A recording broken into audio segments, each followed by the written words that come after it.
Hi, Rahul. Welcome. Welcome, everybody. Thank you so much for accepting this invitation to be in conversation in navigating the remote world. We have few experts who we know in our networks, in our communities, in our connections, who we identify as network weavers who are doing amazing work in the world. And we have some of them here joining us, and we have few participants.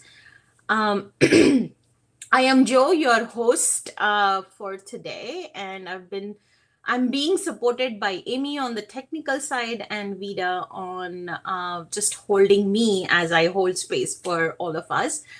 And in doing that, it's a warm welcome. Thank you for accepting. A few rules. First, there will be a tiny monologue, and then I will go quiet. We all can share the space equally. A few rules. This I have designed this conversation to be in a fishbowl format, but knowing we'll have bandwidth issues and all of that, I'm going to facilitate it a little bit differently. There will be 5 people in the fishbowl. Technically, what a fishbowl is, just what it is. There are fishes in the bowl. You're watching them. You're learning from them, their patterns, looking from outside. Who are the fishes? The fishes are the experts. Fishes are the people that have the experience. Fishes are the people who are here to share any perspective and things like that. That said, that's a fishbowl format, and how it's going to go is we're going to have 5 raised hands at all times, including mine, which means when you are in the fishbowl, your hand is raised, a virtual digital hand is raised. So let's try that out. Do you know how to raise your hands in the Jitsi environment? There you go. Amy already raising hand. There you go. Hands. Awesome. So we'll have few rounds of this. Please take your hands down. Thank you so much. So the 5 people first go in, seats get filled. Imagine it as like 5 people sitting in a circle, and each of us will occupy that seat. When a seat is empty, then somebody from outside the fishbowl can sit in it again. Can come in, can go out. If you're done sharing your perspective, please step out to make room for the others. It's a self-organizing conversation where we go with the flow of where the richness is leading us, if that makes sense. So far, so good. How things are going to happen? Awesome. We'll start with five hands. The purpose, essentially, why we are having this conversation is to listen to what is the expertise in the room telling us, to reflect quietly internally, and then bring back the perspective to add to the richness of this experience. We are joining here in a conversation of network weaving. What does that mean? How does our experience aid to it? Where do we want to take it in shaping our future, our becoming, however you want to take it? That's essentially the conversation, and I'm hoping that we all get a chance to participate in some way or the other. Cool? No, this is the flight that's going on that purpose. Yes, you're all on the same flight. Some rules. Please respect the expertise. That could look in many ways. You can lovingly challenge. You can, respectfully challenge the perspective. But ideally, you are sharing your perspective and your experience. Take what serves you. There is lots of experience that will be shared. There will be, I'm hoping, lots of tips and tricks of the trade. What practices make sense for you, for your personality. Please take that and leave whatever doesn't work for you. You are invited to ask relevant questions. How do you ask them? In the chat. When I and Vida is helping me hold the space, when we see that question, we'll bring it in. And if that needs further depth in conversation, then you will have a seat that will be emptied for you to come back into the fishbowl, if that makes sense. And I'll help every round, I'll help facilitate and make it easier for us to go through. As I said, this is a recorded event. The recording right now is on live on Permaculture CoLab YouTube channel. You will all be shared with the link that will be sent out with the artifact and the notes that our note takers, I love them for this. Vida and Amy are helping us take notes to make some bullet points. So that's my monologue. I'm going to release my monologue and say, let's do some basic introductions. Who are you? I mean, network weaver style, who are you? We all have your names. Which networks are you coming in? And yeah, anything you want to share about you? A quirk, maybe. Let's make it fun. A quirk that you love about yourself that helps you be the awesome person you are in the world. I can kickstart. As I said, name is Joe. I have dyslexia, so I announce myself as Dyslexic Joy, Joyjyo. This is the time you're supposed to laugh. If you're not, that's okay. That was supposed to be a joke. And I call Permaculture CoLab as my home. I have navigated multiple networks in the world, but I have landed in Permaculture CoLab. My feet stay strong there. I want to pass it on to Hans.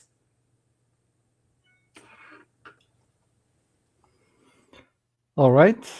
Hello. Yes. So I'm Hans. I guess at this point I also call the Permaculture CoLab sort of my home base, at least as far as permaculture organizations go. I'm one of those people who do a lot of different things at a lot of different domains. But having spent time in a lot of different permaculture organizations over the years as well, yeah, I found finding the CoLab is probably finding one of the only ones where I've ended up feeling really comfortable in the end. And besides that, well, like I said, I'm a part of a lot of different contexts and organizations, but they generally don't know about each other, and I'm not really a weaver of any sort. So it's interesting for me to just find out more from people who actually manage to bring all their different contexts together. And a quirk about me, I don't know. I love coffee. Yay. I know you sit on a gaming chair. I love that. Yeah. I mean, it's a comfortable chair. What can I say? Awesome. Adrian. Yeah. Hi, everybody, and thanks for the invitation. I'm Adrian. I'm originally from Germany, but currently I'm living in Brazil, and my whole network is the FITO network. So we're convening weavers, facilitators, founders with this mission to bring networks and collaboration and systemic change to the world. And my role within that is really capacity building. So I'm stewarding an ecosystem of consultants and capacity builders. So I'm really geeking out on all kinds of processes and frameworks and practices and tactics to weave deep relationships and to also move from talk to action. So how can we come together as large networks and innovate and really do things together? And a quirk is that, well, the core philosophy of Fito is actually to be very playful. So we play games in all our team meetings and events and everything. But my quirk is, I guess, coming from Germany, is that I'm not the most playful person. So I'm I'm quite serious about play sometimes. Sometimes I have my moments, but I guess that's the quirk of serious play. Yeah, thanks for having me. Love that. Thank you, Adrian. I know you from our systems days. Thank you for being here. Let's call on Ellen. Hello, good morning. I am in Swim, Washington on Dungeness Bay in the Olympic Peninsula, US. And I'll start by saying my quirk is me. I've just always been quirky. I'm retired. I was a movement play specialist, spent my whole adulthood playing with kids, had a dance studio, worked at progressive schools and stuff, wrote a dissertation about consciousness in young children. And now my biggest network is Cosmos Co-op. We're a collective of creatives trying to bring systematic change and, basically change the world through writing, art, dance, music, just because artists are pavers. And then other networks I work with is Icon. I'm on their planning commission for the Integral Conference of North America. And I've been working with Joe Brewer's group for the School of Design and been getting more and more involved with Cascadia, which is my bioregion. And just my skill is meeting people and connecting people more so than being the actual farmer. And so that's what I'm working on. And I was really excited to see this because there's so much to learn. And it's really challenging too, because even in the conscious world, people hold on to their own beliefs and biases and ways. And we have so many, it's so deep within us. So thank you all. This is a really wonderful opportunity. Thank you, Ellen. Thank you for joining us. Raul, which Raul am I looking at? There are two Rauls. Yeah. Hi, everyone. Okay. Okay, thank you. I'm very grateful to be here with all of you. Well, I am Raúl Montiel. I am connecting from Mexico. As you maybe can see, my internet connection is not so very well, but the connection with the forest is very well. So it's kind of a trade. So yeah, well, I work at the university. We have some sort of a network. We're creating a network with allies from all over of social environmental projects. But the network I feel I am like coming from now is from this regeneration collective that is an international group where we speak yeah, about a lot of things Richard mentions. And who am I in as a network viewer? I think it's like this. I love to weave at the level of knowledge and concepts, and trying to finding the spots where the different disciplines and projects can intertwine between them. I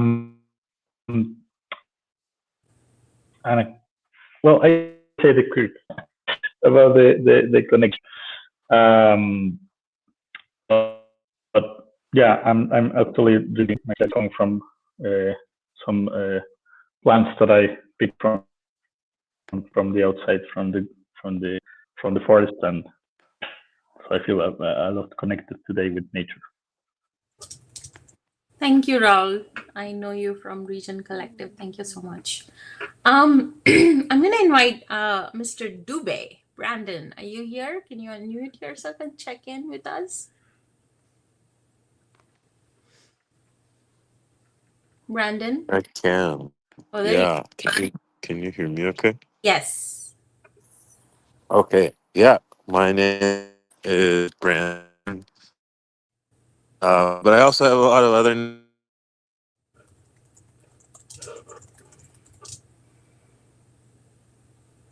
We don't hear you. from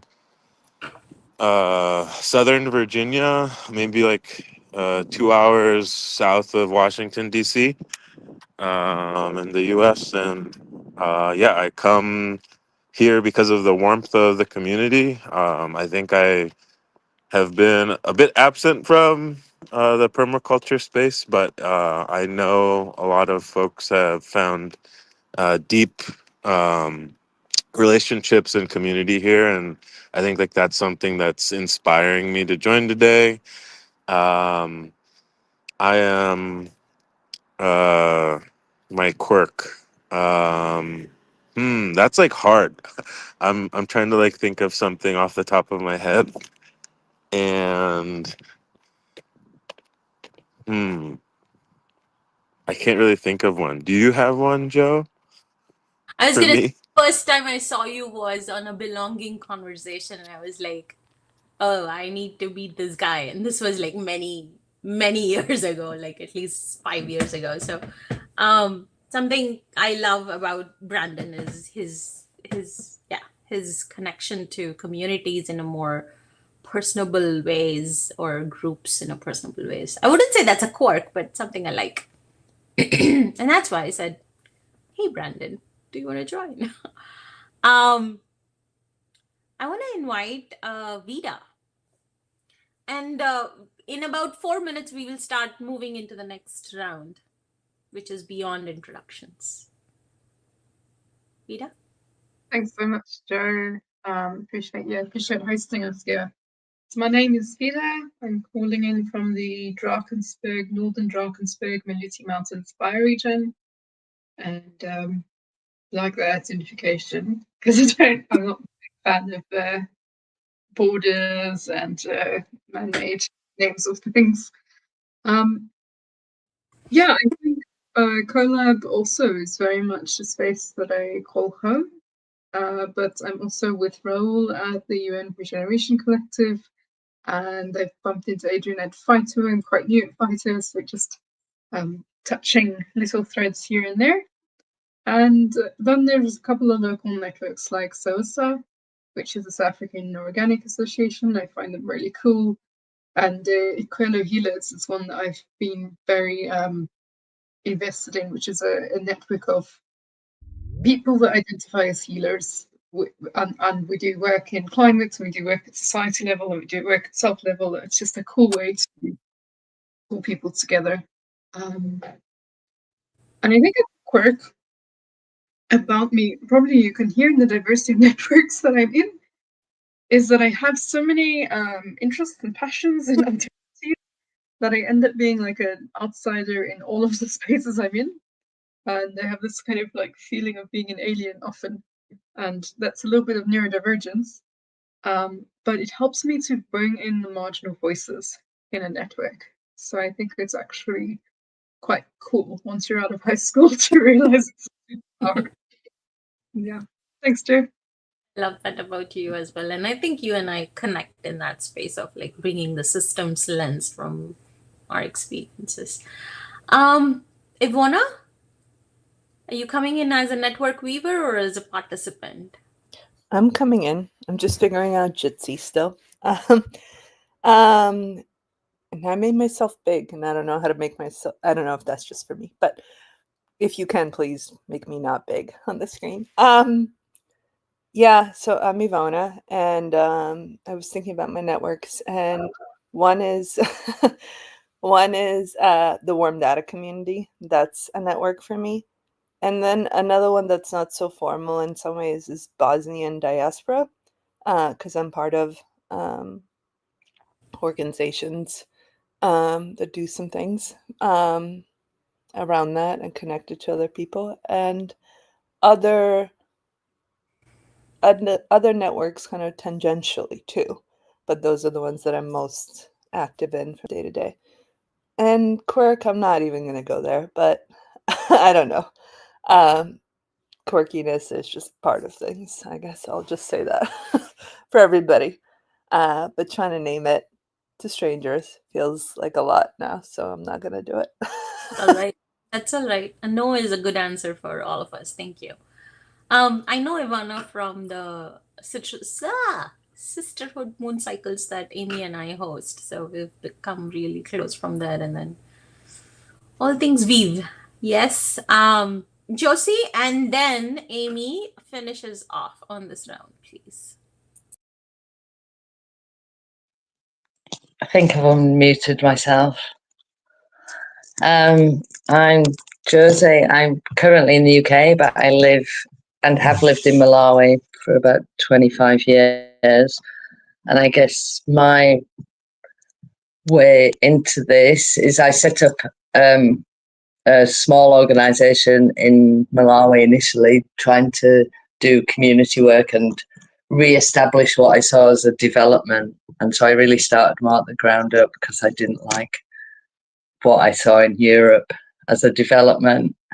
And from that, I've gone more into working up networks, I would say. So then working up networks of schools and sharing information to try and work on a more local level, as a district level, through the government and through different organizations. And so I kind of see the potential for people of networking and networking relevant information. So I've kind of come at it totally from that side, and I'm pretty new to the CoLab, as you'll see by my tech capabilities and things. So yeah, that's where I'm from. I don't know if I'm a participant or a weaver. I have no idea. All good. We'll weave you in. Thanks. Malwa, are you here?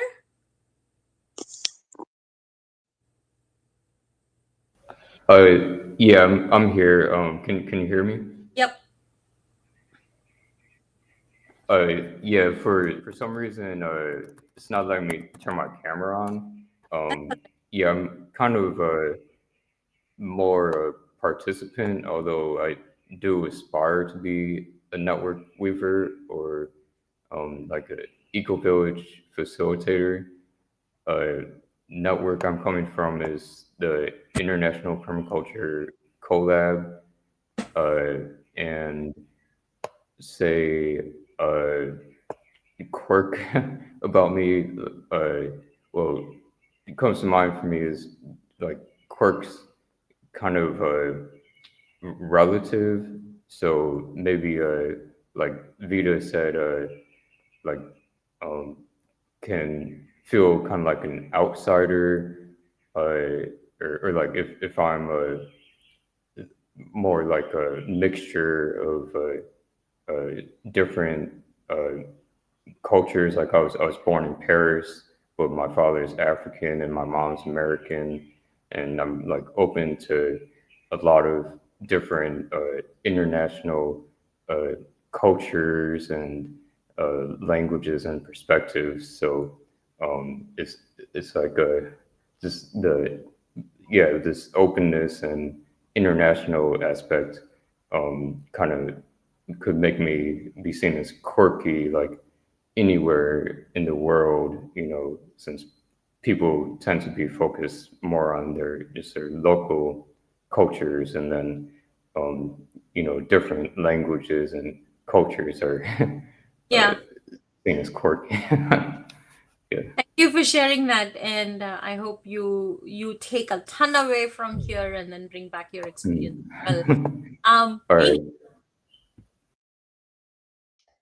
I'll keep mine short. My name is Amy. I'm coming from the CoLab. I know most people here, so I'm happy to see lots of familiar faces and glad to see also some new faces. I do a lot of network weaving. I would say most of my work in the comms, engagement and outreach is network weaving, and there's a lot of effort that's being invested into that this year, and also will be in the coming years, hopefully. So yeah, looking forward to that. And I see that Carolina joined us, so maybe she can jump in. Amy. Oh, I wanna first welcome Carolina. I know she just joined us. Hey, we are just introducing ourselves. Who are you as a network weaver? Which network you're coming in from? And also a tiny quirk if you're comfortable sharing. After you, Carolina. You are the only one, and then Oh, we'll move. sorry. My apologies. That's Okay, perfect. so lovely. So as a network weaver, I am mostly doing tech and data platforms for networks, and then also experiments and cross network weaving, that type of thing. So let me look at the questions again. This is dropping from a very intense conversation. I am coming in from Fito, same as Adrian, and also I could say like the sort of regen network in Europe, Regens Unite, Refi, that type of network, and some other projects in Japan, Kumano Shindo and the Bureau of Natural Experiences, which is a bit more artistic type thing. And at work will be, I've been having a lot of time recently building these tiny libraries and making interesting cards with friends, like processing feelings through cards. And we are surrounded by these things at the moment. Yeah, so I hope this is enough. Lovely. Yeah, that's plenty. Thank you. I know Carolina from Global Regeneration CoLab and also from seventh generation community of work that's going on. Thank you so much for being here. So that completes. I want you to just take a breather and look at your screen. The kind of experience that sits here, it varies from the spectrum of navigating individually to navigating systems as a whole, not including ecosystems as well. Like, we are talking multiple dimensions as we hold. There is relationships kind of networks that we weave. There is, tech data, as Adrian was saying. There is fun having that collaborating and collaborations and capacity building. We all hold these pieces. So I really want you to step in to see yourself in multifaceted ways in which you actually bring the experience from being you in the world. And a soft and tiny piece of that network weaving, in my opinion, is bringing something that has worked in an ecosystem or a subsystem or a system somewhere else and bringing that to here up front in this network or in this space. That's network weaving. How well we do it, how collaboratively we do it, is based on our relation. That's my definition of network weaving. And with that, this is a play test round. So it's a small warm-up round. As I said, I'll go through the instructions again. 5 people will raise their hands, and that will be considered as a fishbowl. When you are done expressing your perspective or adding to the richness of the conversations, please lower your hand so somebody else can raise their hand and join the fishbowl. Participants, if there is something that's blowing your mind or something you're taking away and it's just improving your experience, we would want to hear about it in the chat. So please use chat. And it'll also help our note takers capture those points for the artifacts that are going to go out later after this conversation. Are the rules okay? Or instructions to play okay? We all understand? Now, on my count of 1 and on my count of 3, let's raise those hands. And please watch for how many hands are raised, and let's stop at 5.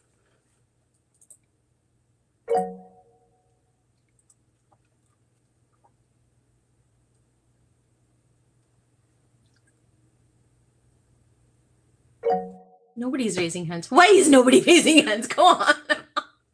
Oh, I didn't say 1, 2, 3. I faltered. 1, 2, 3.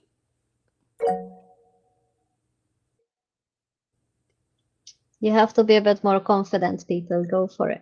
Otherwise, we're not going to be able to start the rounds. Awesome. That's 3.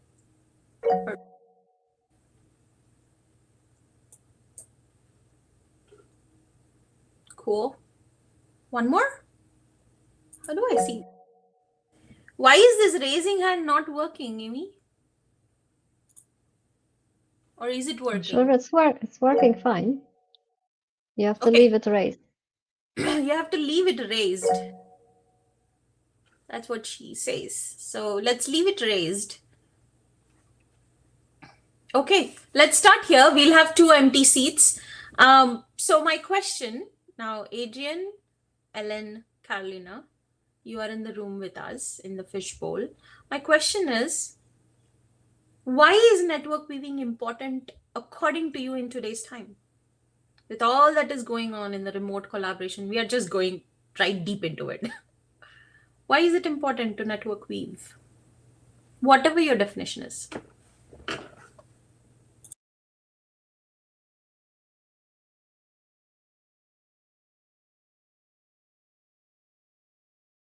Oh, please unmute yourself.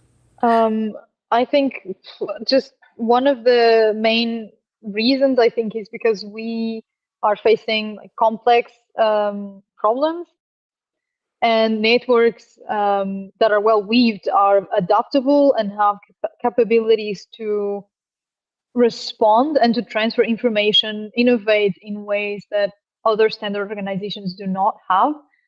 There are ways to create new solutions, respond quickly, get that information across to other people in a fast way if the networks are well weaved.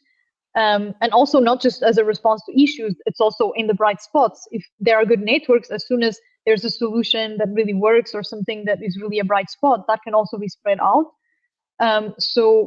And these networks, for them to be well weaved and for these conditions, this kind of soil to exist, they need network weavers to create the conditions to support emergence, to support communication, support learning, all of these things. Yeah, I love the scalability of knowledge transference and wisdom transference from systems going across, and how we can quickly evolve together, in my opinion. Adrian.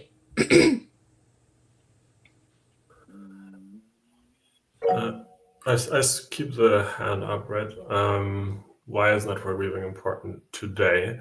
I feel like, first of all, I feel like it was always important, and I don't really feel like it's a new thing. I think like there's been so many cultures, particularly in the global south, that always had a much more relational outlook on life. And then, through systems of colonization, capitalism, all types of supremacy, systemic racism, I feel like all these systems, they draw artificial lines of separation, and weavers, I think, are remembering that life has always been and just is interconnected, and are embodying that in their context. So I think that's like the deep relational work, which again isn't very new. What is new is the complexity of a global world, and that we are facing these very large systemic interconnected crises. And I think that's where networks become much more relevant. And I think Carolina has been speaking to the potential of networks already, and I totally agree with that. And I think my question is then, what is the relevance of weavers, of making these networks happen? Because obviously that's very complex work. It includes a lot of different practices. It includes a lot of different people and perspectives and mindsets and worldviews. So I feel like, yeah, I think I guess we're going to dive much more into like the practices and processes, but I think ultimately it's about remembering the interconnectedness that is already existing anyways, and actualizing that through networks and communities. Yeah. I love that. Like, you're bringing in the relationality aspect of it with compassion too, right? Like, again, there is these complex, interconnected issues that are not isolated to a certain group or communities and things like that. So it does have that humanness, like I love that about weaving, is that compassion and aspects of it. Welcome, David. I call him David. I will I'll have you introduce yourself in the chat, but we are in the fishbowl, so if you want to participate in any conversation that's striking you, please raise your hand and you will be brought in. Ellen, why is network weaving important in today's world? I love what's been said.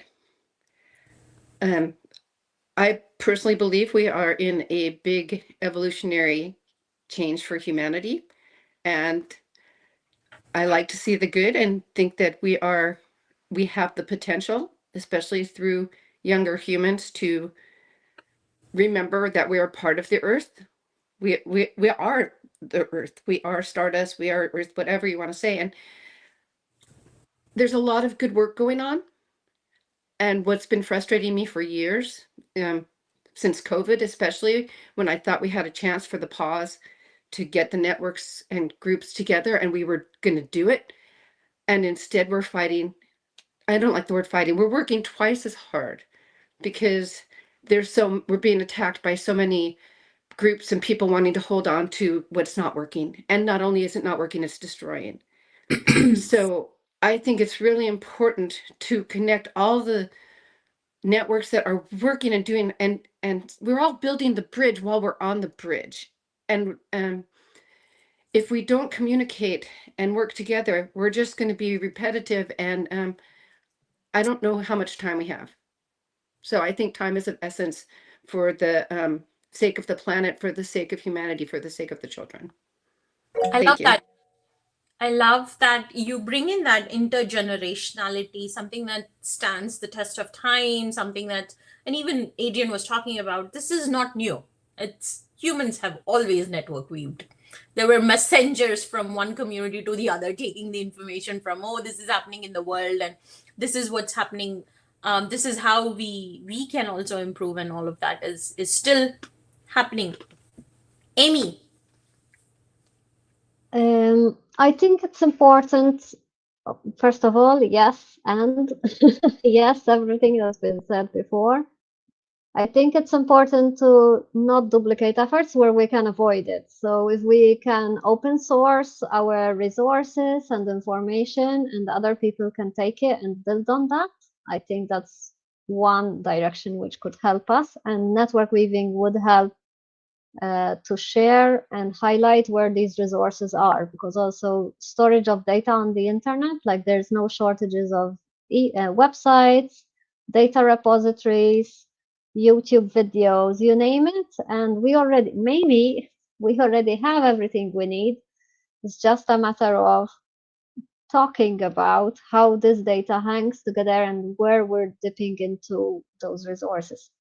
I don't think it's an easy question to answer. But imagine if we had all this done free time because we don't have to recreate the wheel every time, then what we could be capable of as a humanity, right? So I think network weaving, the focus of it should be how can we support and build on each other's work.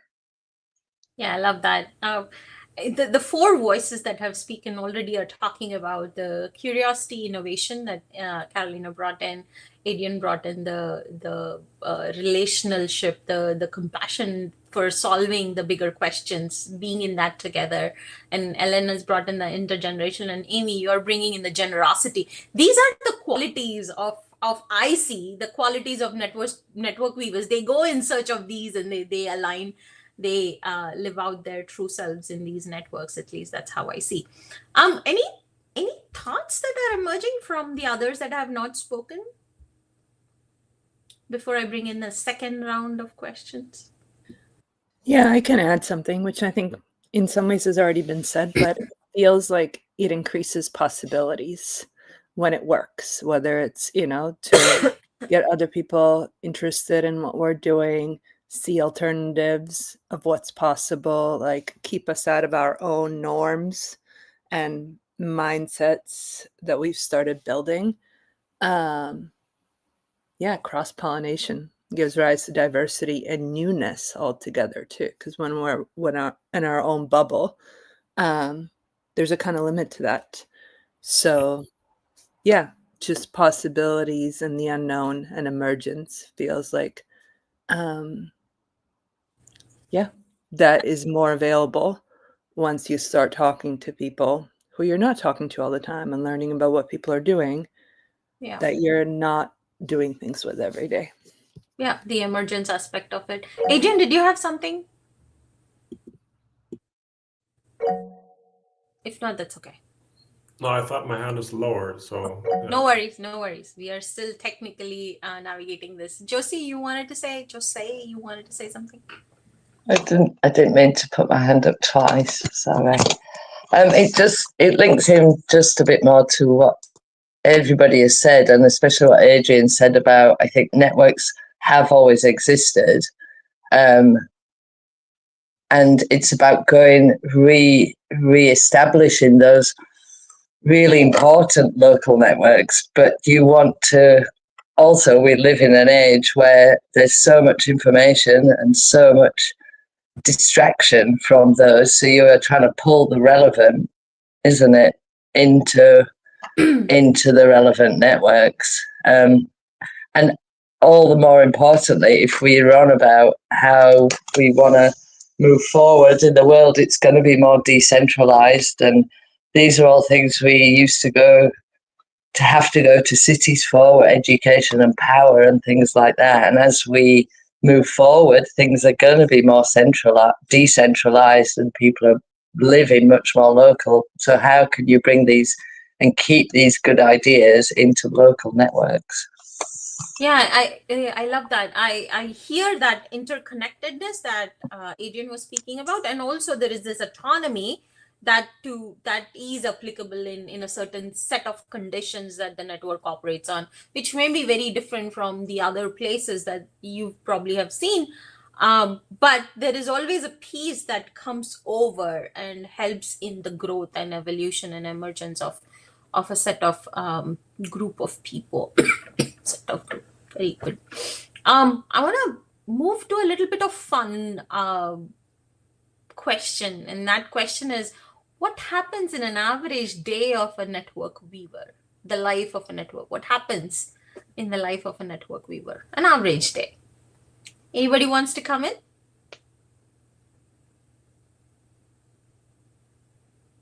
Give us a glimpse of how your day is. Amy? I think I had such a day today. I'm trying to organize this funding readiness webinar. It's a free webinar for communities, and I had this brilliant idea to go and ask other communities and networks if they want to co-host it, and all they would need to do is to share it with their members in exchange for a logo going on the marketing stuff and basically access to their mailing list, because we want to reach as many people as possible. I've been on this task several weeks now, and today I think I had 3 different systems which I had to go into, like depending on what communication tools these different networks use. Some of them are by email, some are on Slack, one is on a Signal chat, the other one's on WhatsApp. I'm like, oh my goodness. So if this is an average day, I wouldn't want to have it every day. Let's put it this way. But at the end of the day, we managed to have 5 organizations on board. So I'm hoping that the result will be a very good one. Yeah, like yeah, thank you for that. It's the ability to navigate. When I always have this, when I enter a new network, a new community, like the whole playing game changes there, and then you have to adapt very quickly. So the adaptability is amazing. Who wants to come in? I didn't see any hand raised. So many channels, David says. What's an average day like? You live the life of a network weaver. Vida. Yeah. I think, like Amy, I was thinking about, for me, it often happens in a spark. So sometimes it's that intentionality, and then you're organizing other people. But many times it's that we will be doing something at CoLab, or we'll see something that's relevant, and it's trying to move that information to the people that need to get it. And it's a lot of conversation and finding people on the platforms that they're on. I wish we could all, as world changers, agree on like one decentralized open source social media or something where you could all be in one space, but we seem not to agree. So it's a little bit going to the neurodivergent is that, and I saw Ivana said in the chat, like it's not average. It's very spark moment and emergent, like that, following the pattern and seeing how the edge of this network connects to the edge of this network, even though they don't know it yet. Because we have internal context, we can make these connections. Yeah, the flow guides, and I kind of agree to what Ivana was saying. Like there is no average day, but it's determined by the flow of what's happening in what network and what space, and taken on with that. I just put it in the chat. I'm dropping the whole fishbowl facilitation right now because the hand is not is staying raised. So I'll just call on you. Please raise your hand as you feel called to speak on. We're talking about what happens in an average life, or what's a day in life of a network weaver. Maybe not an average, a day in life, today's or yesterday's, if you wanted to bring in.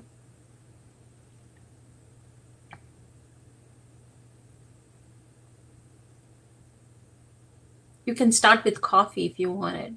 Just kidding. It's a joke. Well, too serious. Ivona?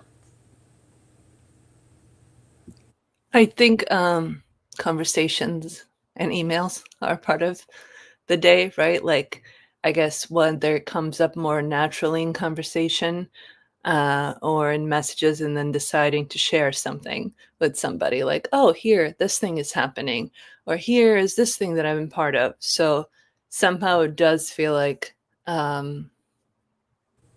direct connection, at least for me, is what's needed sometimes, even in real time, to tell somebody about something that I've been doing, and not also just like be looking to tell anybody like a pitch, but instead, when the moment arises, that it's like, oh, and here's the thing that I've been doing, that feels relevant to what we've been talking about. So I guess a lot of communication is Yeah. part of it. Yeah, and then I'm also hearing the timing of that communication, right? Like, because you have restricted time during the day, there's only so much you can prioritize, and then some balls get dropped, and then some you have to really chase after and things like that. So I really commend you all for that time management, that juggling that necessarily happens in the life. I'm not trying to overwhelm if anybody wants to become a network weaver by saying that, but also I think we all have to lend grace and compassion, because as we navigate different worlds, there are certain relationships that take backseat and certain relationships that come up front just because of the priorities. And when we know that's the life we live, then it's easier to not be too personal about it, right? Like, so that's what I'm hearing. Any other thoughts before I move us to the next question? Yes, Adrian. Well, you were naming like the overwhelm, I guess, like as an individual, and I think we've been talking a lot about the external stuff, like the communication platforms and so on. But something that I notice in my day-to-day life is like, as I engage in all these different projects and groups, like it can become very agitating, it can become very overwhelming and confusing. And part of network weaving is to release control, right? Like that's where it's different from this more traditional top-down leadership. Like part of it is navigating uncertainty and complexity. And the whole idea of networks is this idea of emergence, right? That like as we are in relationship, as we're having these conversations, new stuff pops up which we can't anticipate or pre. But for the nervous system and like for emotionally and for the inner state, that can be quite difficult. And I find myself like sometimes just being awake at night and processing like these 5 Zoom calls and like all these kind of threads that I'm following. So I think key capacities here are, the ability to regulate our nervous system, the ability to be with emotions, and we want to be present with our networks and be compassionate, but there's also parts of us that might be frustrated and like are angry and like want to go into the conflict, right? So how do you hold that internally? So we've been mentioning a lot of compassion and collaboration externally, but there's also like a compassion towards parts of ourselves and like kind of like an inner weaving, or the internal family systems, tending to that and creating co-creation within us in that sense. So yeah, I just wanted to add that nuance. Love that. It was going to come later, because I was going to talk about the emotional intelligence that is required to be a network weaver, but I love that. Who resonates with what Adrian was saying? Live exam, like I know there are so many examples I myself have, and it'll come. I will introduce that this connection that we are weaving right now and later on in practices that, already Adrian had mentioned, like be present with your own IFS within you, internal family systems, what constellations, what triggers, what childhood drama is coming up as you are navigating, not showing up, all the limiting beliefs. I'm not good enough. I'm not. That's for a little bit later. We'll go into the drama a little bit here, but I wanted to ask any other thoughts before we move and switch directions into a different level of conversation. Anything that's striking?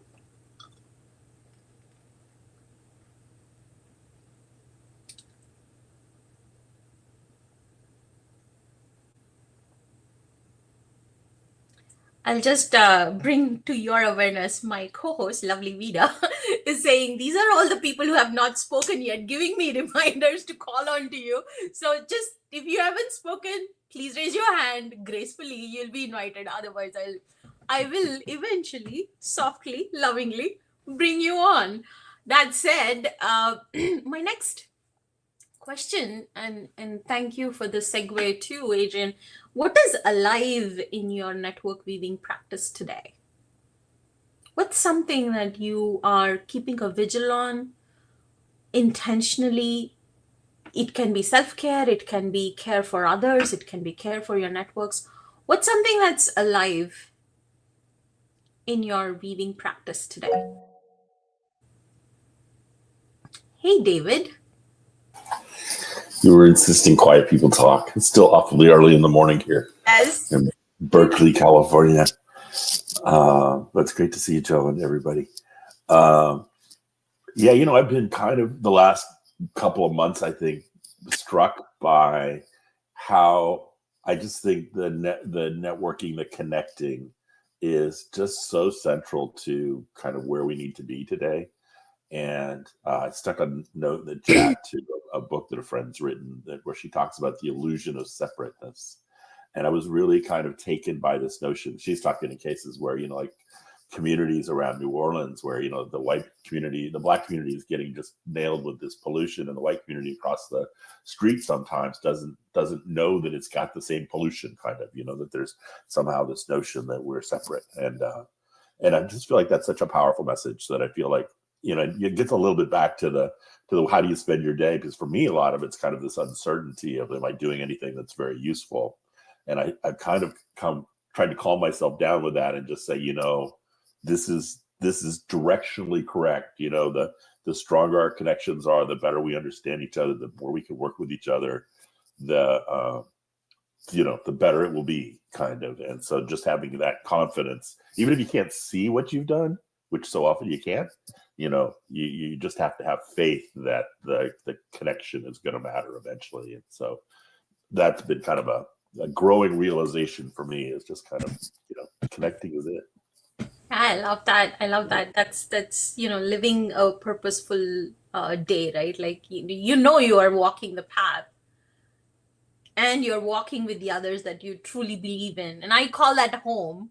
You call that, I call that home because like I can go back to home again and again. I can go travel all the world and then I'll come back home because I know that's anchoring me, that's strengthening me, that's supporting me, and then I can do the work that I want to do. So thank you for bringing that perspective.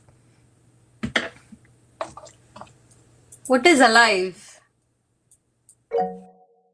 Vida. Yeah. So much David said now just sort of sparked in me. So I think I might have hinted to this when I was speaking about my quirk, but certainly I think a lot about the capacity building of the network, the kind of, and it's sort of a growing up for me, from going from being the youngest person in the room to kind of like coming into more maturity in spaces and going, okay, like how do we bring people in? How do we value the marginal? But so much of what David was saying right now is that I really feel how we are with each other is so much more important than what we do.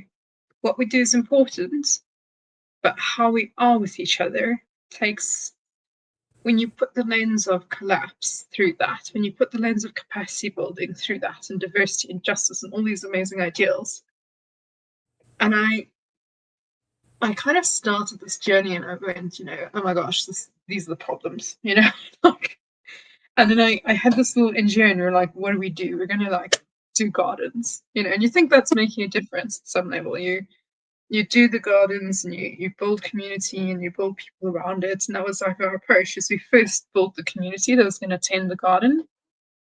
And when we looked at it, I mean, this is now, to give you all a little fright, this is 15 years ago, and we're like, we are not going to meet these climate targets. And we're teaching people to garden, and it's climate resilient and all that, but it's not going to help if things go really badly. But the emotional resilience and the connection and the relationships in that community would survive. And so I think with that lens, there's this like, what can we do now that if everything goes well, great, and if it doesn't, it will still hold people on the other side of that. Yeah, totally. I think, yeah, that resilience you're talking about, that anchoring, that need, that to be here and to do it whatever you can in the capacity you can is lovely. Other thoughts before I move? There are some. Oh, thank you, Carolina. Thank you so much. Was Thank there you, something everyone. to say before you leave? No, I just think there's great insight here in this group, and it's good to see people bring in the good, the bad, what's more apparent, what's less apparent. Just, yeah, this is why it's important. Awesome. Thank you. Bye. Have a good rest of your day. Hello, Hans. Hans. Well, either one is fine. Anyway, there was a memory sparked by there's one thing Vida talked about, how it's not necessarily always about what you do, but rather the relationships or the way that you are with each other. I think so much of my journey started off with just working in a small urban garden, which was basically a fenced-in little square space in the middle of a park in the city. That and like we just grew vegetables. That's what we did. We grew vegetables, and we showed the people who were passing by that we were growing vegetables.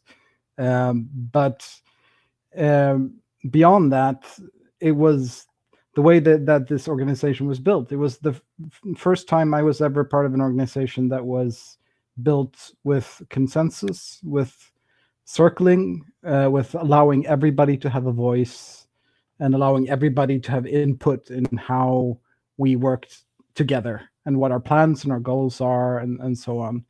And while, I mean, sure, we grew some vegetables and that was a good result, but that result is not really all that lasting.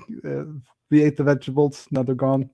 But the relationships, the sort of the feeling of being able to work together and do stuff led to so many people from that context going out, starting their own projects, doing other things, and creating, stuff so much bigger and more impactful than we ever were in that little community garden that we had. So it really is a thing.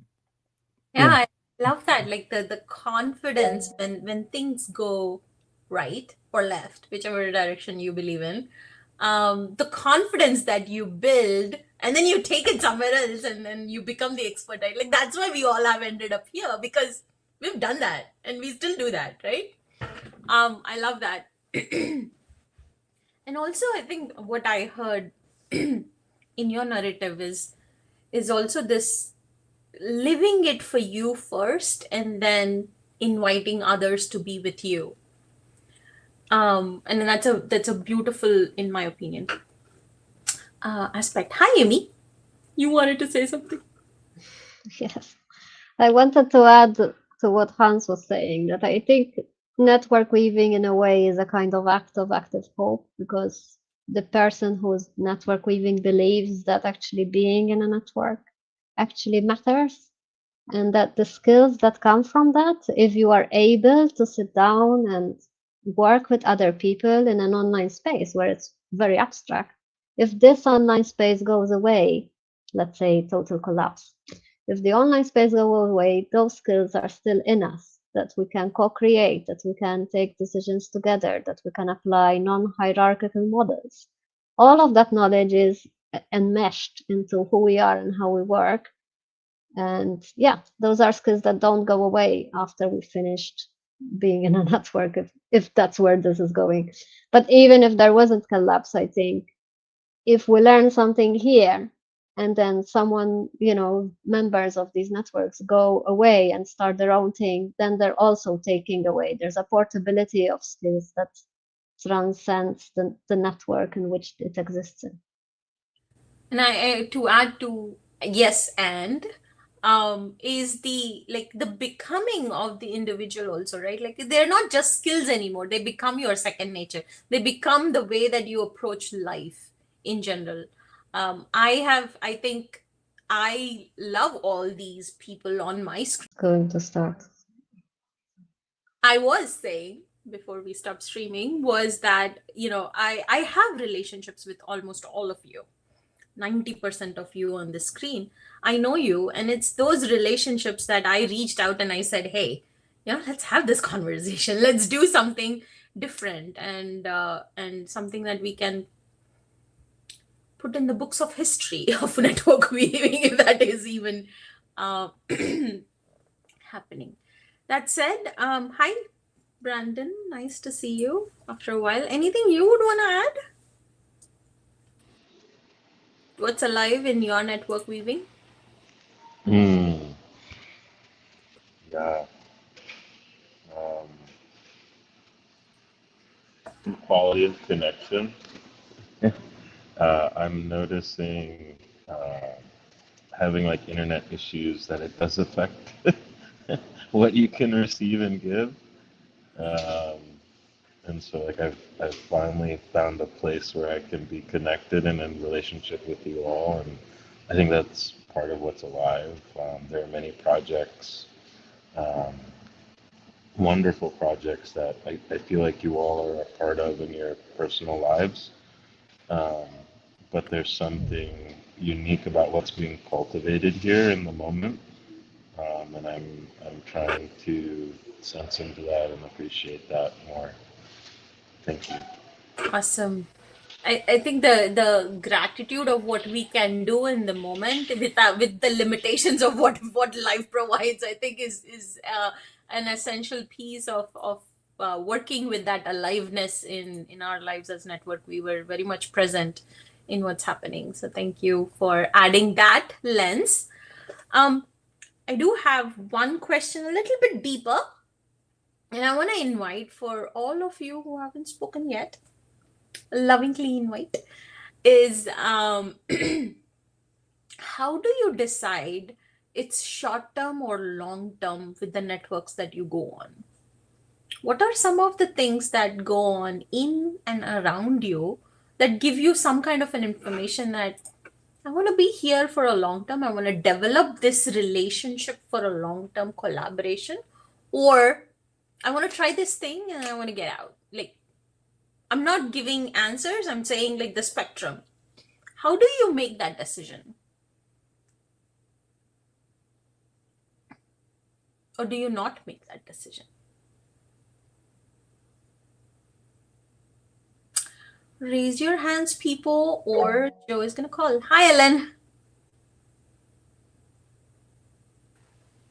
Hi, I've already spoken, but since Please it come was in. slow, that was a great question.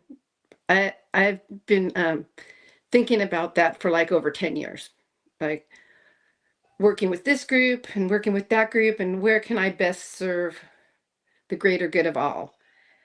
And it's really tough to decide, especially someone retired. So I have a lot of time to offer and a lot of energy. And I don't know, it just seems to kind of flow.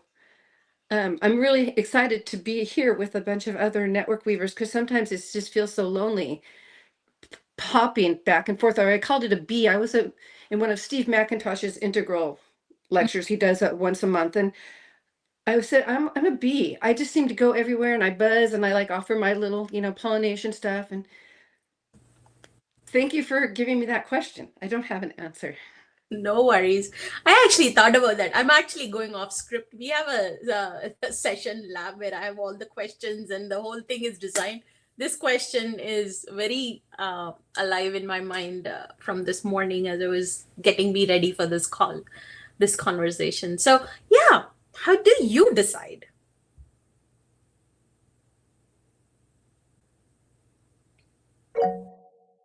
Amy? I think it's like dating. You don't decide on the outset. You court the places you want to be in. You come in with curiosity and interest and also a spirit of experimentation, right? And then, okay, this space has room for me to do this, and these people are welcoming, and here's room when I can. It's clear where I can engage, and the way that people are, I can have some observation of how people are relating with each other and how I could fit in. Then if I can have imagination of how I can fit in, then it will be much easier for me to do that. If a space is welcoming new ideas, for me that's very important because I'm a very creative person. So I need room, I need space where I can launch a thing, and you'll support me because you believe I can do it well. Maybe because you've seen some of my work before, but so yeah, I think it's a process. It's not an instant thing. It needs time. Love that. I have a yes and to it, but I want to bring Vida. I don't know, Amy. You put me in the yes and with you. I'm not doing with others. I'm just noticing that. Vida. Yeah, I have an interesting one with that. I don't think. I mean, yes, and I agree completely what Amy is saying about the dating thing. I think that's a really good metaphor. But what I noticed when you asked the question is that I don't, unless it's an absolute no for me, and I feel like the space is not, it's repelling me. If a space has some resonance, it's usually that I don't engage very deeply. It's not that I don't engage in it long term. So I give a quick story. So this African Organic Association, I was already in permaculture and kind of regenerative agriculture. And they phoned me and they went, "Oh, you have this business. Do you want to be a member? And we certify that you're organic." And I went, "Oh, that's very interesting. How do you certify?" And they just went, "No, you just tell us you're organic, and then we say that you're organic." And I said, "No, thank you. I don't want anything to do with this." This is like over 10 years ago. Yeah. Now they have another friend of mine who's a permaculturist who's kind of now in the leadership, and they've got people, they're working with Project Biome, they're doing amazing things. And we had a meeting last week and I went, okay, somehow I stopped working in this model here. I kind of let them do their own thing. I didn't have the capacity to bring them up to speed either. I wasn't that person. But now I can see that we've grown together and I can deepen. Yeah. But it wasn't the right timing then. Yeah. I love that. The nuance I would want to bring from my lens is that who am I becoming when I'm in that network or in that relationship or in that collaboration? That's maybe I'm selfish, maybe I'm self-centered. I do not put those labels on me, but it's if I am not joyful, gleeful, fully myself, there's nothing I can give out to the world. That's my philosophy. I think there is space for philosophy when we engage, when we make those decisions. There is space for alignment. There is space for what Amy was saying is like, how do I contribute? And am I fully accepted in the way that I can be in my fullest potential to look for it too, right? Like, so the three angles Amy, Joe, and Vida brought would be that. Hi, Hans. And your perspective is? It's just it resonated with a story that that came from one of my spiritual teachers many years ago, where basically somebody asked him they were confused about their place in life and what they were doing and what it was that they were supposed to do.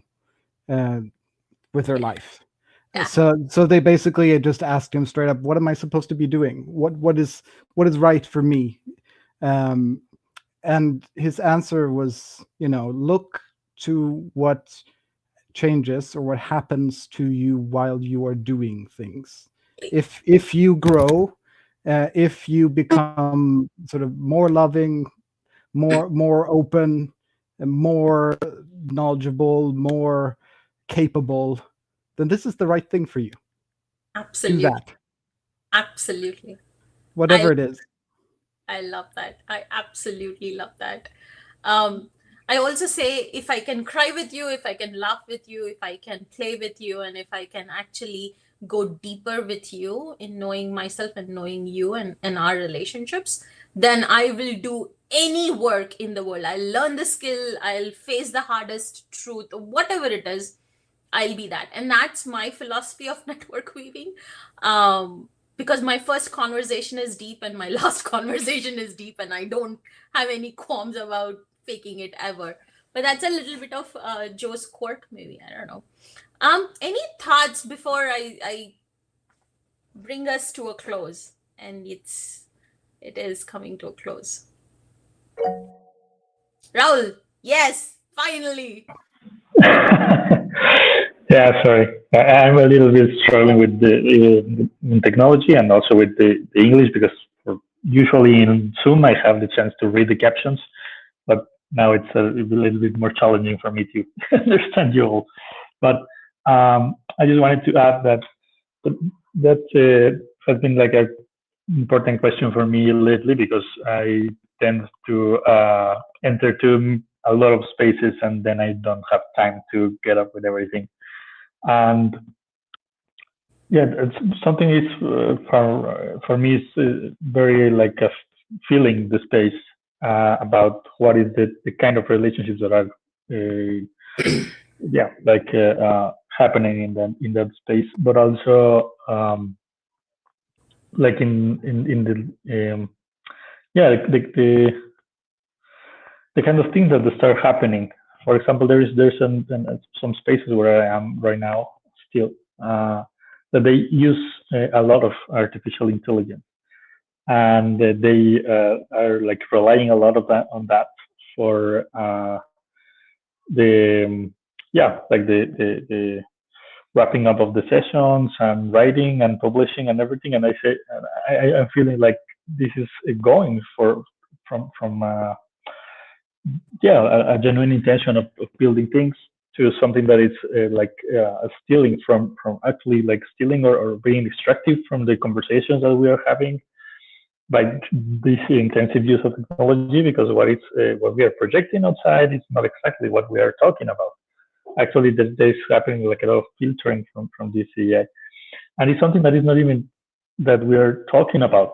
It is just like a decision from some of the people that is yeah, saying we're going to work like this. No? And I think that's a very clear signal that we are not nurturing enough relationships and conversations, but trying to have like results and show enough outside to the world.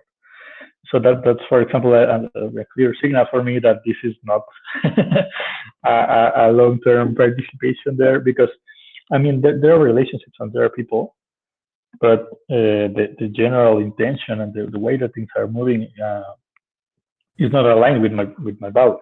No? So I think that's my point, that it has to be aligned, and it has to allow myself to be not extractive for that space, because I could tend to do the same and enter to the dynamic. So it's a lot of self-reflection too of this thing that you have already mentioned about who I am in this space. Yeah, I like that. It's, in the world of AI, right? That was actually in the world of AI. This aspect of connecting, network weaving, and all of that. Whatever, like, I'm not closing my time. I know Brandon wants to speak, but I do resonate with Raul was saying, is like, in the world of extraction, how can still we be ourselves and bring our essence and take what is our essence and not be transactional about it. Hi, Brandon. Yeah, yeah, such a powerful question. Um, and I do think it's like one of the questions of our time, because if we kind of move about mindlessly, who am I when I'm with you, might start to shift when my otter is recording the conversation. I was like, yeah, I was in the meeting, and I wasn't in the meeting, but that's like the world we're moving into, and I think it begs the question of, yeah, like what are deeper relationships? Like, how can we hold on to that magic? Can we change our relationship to technology? Can technology be a part of ritual in the way that we engage it, not as a commodity or something we eat or consume mindlessly? I think like this conversation has been helpful, and maybe what I will leave with in a non-extractive way is kind of the memory that people care about these things. Um, and I think like that's important, to know that people see it, and want something different. Over.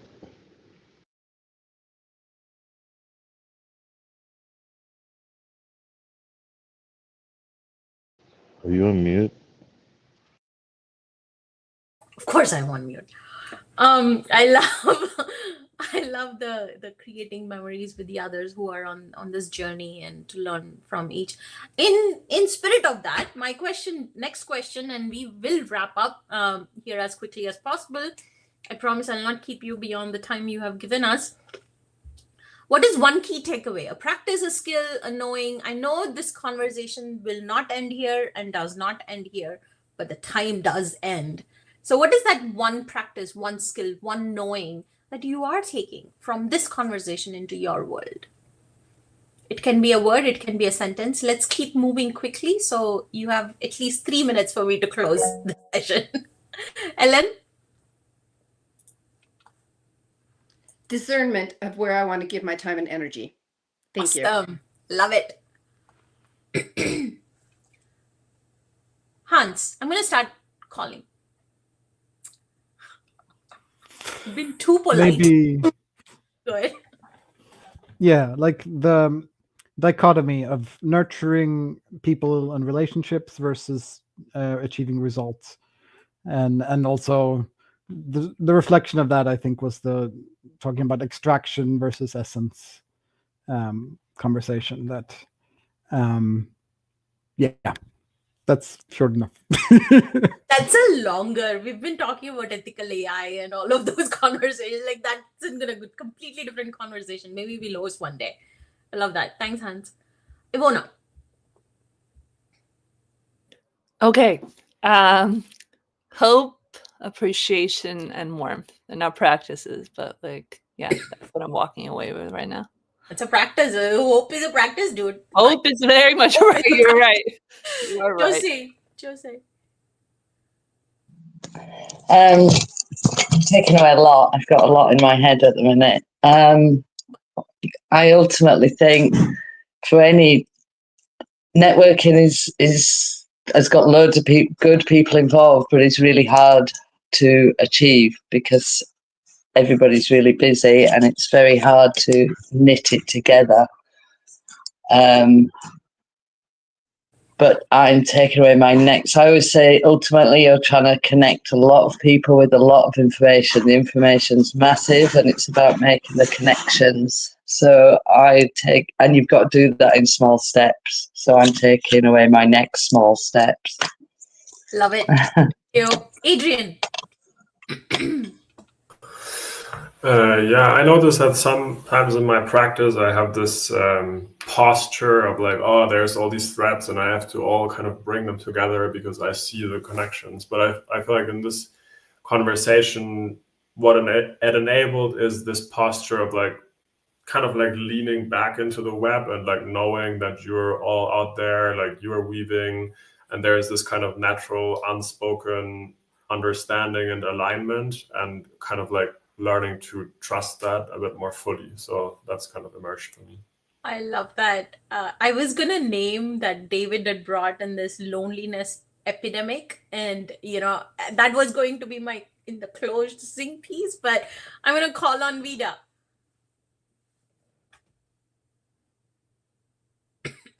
Okay, I'm sorry. I'm frantically trying to capture all your brilliant thoughts in notes, and also those are the two things I was thinking about. Is like the hope and the trust that you're all doing it. It just makes me feel less alone. So even though it's repetitive, I don't have time to think of anyone.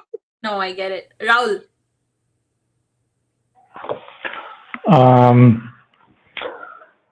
Yeah, I think I'm gonna.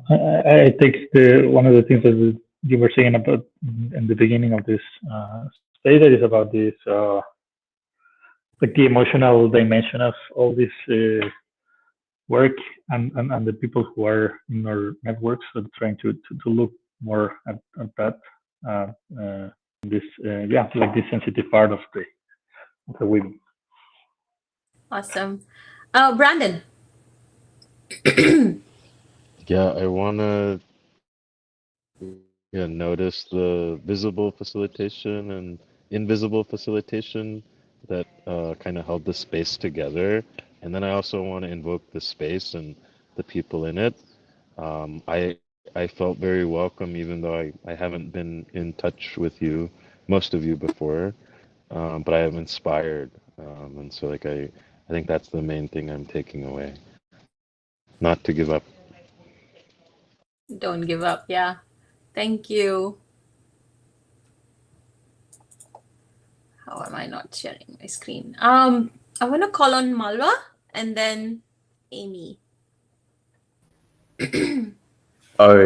Yeah. So you said, I think you said could be like one word takeaway to keep it simple. Yeah. What comes to mind for me is like a sense of positivity, like seeing despite despite the fact that there are a lot of people trying to like build walls and like cut themselves off from the rest of the world or cut the rest of the world off from them. Just this space we see the opposite. People working on weaving networks rather than building walls.